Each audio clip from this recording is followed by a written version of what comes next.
jeûné 5 jours, 7 jours, 10 jours, je suis content ou contente de mon jeûne et pourtant les symptômes digestifs reviennent.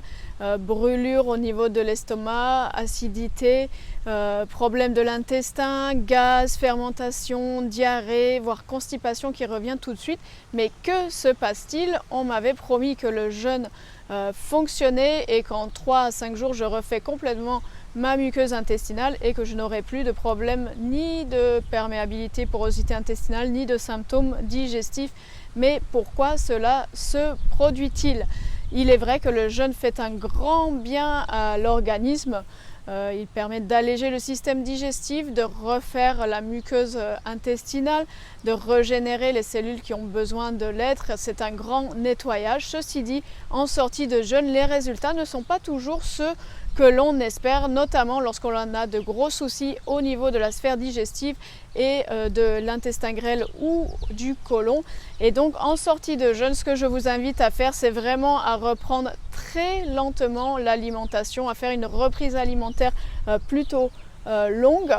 Et également, il faut absolument vous compléter en L-glutamine qui permet de refaire les jonctions serrées de l'intestin. Les jonctions serrées, c'est la couche de cellules qui doivent normalement se toucher et au fil du temps, par les allergènes, par l'alimentation, par le stress, ces cellules se disjoignent et en fait c'est ce qu'on appelle la porosité intestinale qui laisse passer aussi bien les bons nutriments que les mauvais et aussi qui permet de ne plus bien absorber les bons nutriments dans l'organisme. Donc ce qu'il va falloir faire en sortie de jeûne, vous prenez un complément alimentaire à base de L-glutamine et ce pendant 3 à 6 mois. Vous avez de très bons compléments alimentaires sur le marché. Moi je conseille souvent perméabilité zéolite de Herbolistic, la L-glutamine activée de chez Herbolistic également. Vous avez Perméa Royal du laboratoire La Royale, vous avez Perméa Régule chez Copmed. Chaque laboratoire de médecine naturelle a généralement un complément à base de L-glutamine. Je vous invite plutôt à prendre ce complément sur internet, sur un bon laboratoire plutôt que d'aller dans une pharmacie ou des boutiques bio où vous avez de très bonnes marques et de plus mauvaises aussi. Donc c'est pour ça que je préfère vous conseiller ces laboratoires que j'ai personnellement testés. Cela ne veut pas dire qu'il n'y en a pas d'autres qui sont très bons, c'est juste ceux avec lesquels j'ai l'habitude d'utiliser les produits. Également, sachez que vous devez faire attention lors de la reprise aux lectines. Donc les lectines, ce sont des protéines en fait qui vont forcer un peu sur l'intestin, qui vont le rendre perméable, qui va le rendre poreux. Et donc il y a une diète qui s'appelle la diète sans lectine. C'est le docteur Gundry qui est à l'origine de cette diète. Il appelle cela le paradoxe des plantes en disant que tout ce que l'on vous a dit depuis des dizaines d'années en vous parlant de super aliments, super plantes, en fait souvent ces plantes contiennent beaucoup de lectine et vont favoriser cette perméabilité intestinale. Il parle aussi de ne pas manger beaucoup de fruits. Pourquoi? Parce que les graines que l'on trouve dans les fruits en fait sont faites pour que les plantes se protègent des prédateurs, aussi bien les animaux que l'homme. Et donc ces lectines peuvent être inflammatoires. Donc toutes les personnes qui ont des pathologies auto-immunes, que ce soit au niveau de l'intestin mais aussi de façon générale, et tout ce qui est polyarthrite rhumatoïde aussi, toutes les personnes justement qui ont des douleurs dans tout l'organisme, pas forcément au niveau intestinal, mais de façon plus générale, tout ce qui est dégénérescence au niveau cognitif également. Le docteur Gundry dit que tout vient des lectines, toutes les pathologies pour lui sont liées aux lectines, y compris l'obésité, le diabète de type 2, etc., etc. Et donc lui vous conseille de faire une diète sans lectine pendant au moins 60 jours. Moi ce que je vous conseille en sortie de jeûne, c'est d'éviter les lectines pendant 1 à 2 semaines, c'est-à-dire en pratique, éviter de manger beaucoup de fruits, mangez plutôt des fruits rouges, mangez plutôt des agrumes. Attention, si vous êtes déjà de profil très acidifié, évidemment les oranges, les mandarines, les citrons, ce ne sera pas vraiment pour vous, donc évitez tout simplement les fruits, basculez plutôt sur de la noix de coco ou des dattes.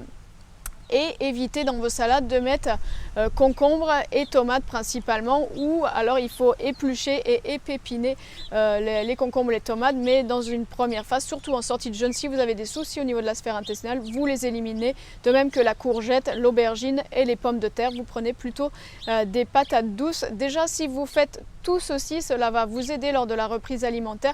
Et également, le docteur Gundry dit de faire très attention aux céréales complètes, parce que c'est là qu'on a le plus de lectine. On nous a dit de manger des céréales complètes. En fait, c'est tout le contraire qu'il faut faire. Lui se base sur l'évolution en fait depuis qu'on a eu l'agriculture il y a environ 10 000 ans. Et en fait, lui il dit que de tout temps, les populations ont essayé de faire blanchir le pain, blanchir le riz, et donc c'était pour éviter ces lectines que l'on trouve dans les céréales complètes. Donc lui dit que la seule céréale qui est acceptable, c'est le riz blanc basmati qui vient d'Inde, et donc tout le reste il faut l'oublier, même ce qui est sans gluten et surtout ce qui est à base de maïs. Souvent tous les produits sans gluten que vous allez trouver en supermarché sont à base de maïs ou d'amidon de maïs, et donc il faut absolument l'éviter. Donc ce que je vous conseille vraiment en reprise alimentaire, je sais que je conseille de prendre des fruits, des légumes crus, fixer un peu plus votre attention sur les légumes crus, notamment les légumes racines, les carottes, les betteraves. Prenez des choux, tous les choux, choux-fleurs, brocolis.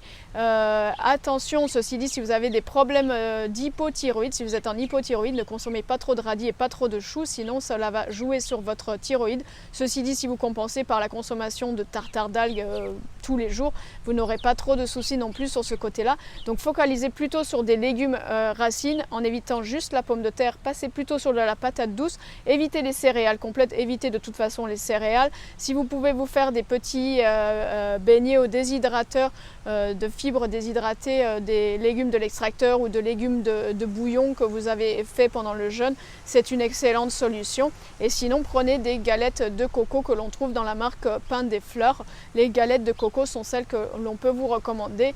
Encore une fois, le docteur Gundry vous dirait que de ne pas consommer de quinoa, parce que le quinoa à l'origine est consommé en Amérique centrale, mais très cuit, souvent sous pression dans une cocotte minute pour enlever les lectines, de même que les légumineuses. Donc il vous conseille vraiment en début de cure, surtout pendant un mois, de ne pas consommer de légumineuses, de ne pas consommer de céréales complètes et d'éviter tout ce qui est maïs, d'éviter bien sûr les produits laitiers et les produits carnés où les poissons sont acceptés. Et pour la viande, elle doit avoir été nourrie qu'à l'herbe et surtout pas au maïs ou au soja, parce que bien sûr lorsque les animaux ne sont pas nourris avec des aliments qui leur sont destinés, non seulement nous absorbons les antibiotiques lorsque ce n'est pas bio, mais nous absorbons aussi en fin de chaîne la nourriture que l'animal a mangé. Donc attention à tout ceci.